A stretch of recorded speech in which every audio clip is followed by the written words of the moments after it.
Friends எல்லாருக்கும் வணக்கம். இது நம்ம daily dose dailies YouTube channel. நான் உங்கள் கமல்ஜி. சரிங்களா? ஸோ டிஎன்யூஎஸ்ஆர்பியில் ரொம்ப முக்கியமான ஒரு கேள்வி ஒன்று பார்க்க போகிறோம்.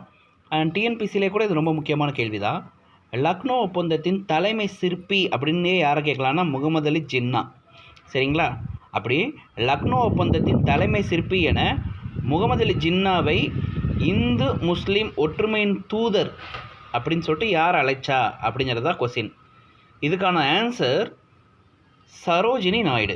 இந்த சரோஜினி நாயுடுவை தான் நம்ம இந்தியாவின் நைட்டிங்கேல்னு சொல்லுவோம். சரிங்களா?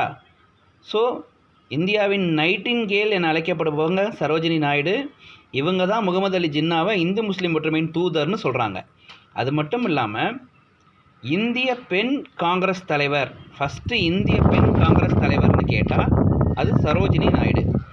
இதுவே இந்திய இல்லாமல் முதல் பெண் காங்கிரஸ் தலைவர் யாருன்னு கேட்டால் அன்னி பெசன்ட். டிஸ்கவரி ஆஃப் இந்தியா என்ற நூல் எழுதியவர் யாருன்னா ஜவஹர்லால் நேரு. Thank you friends.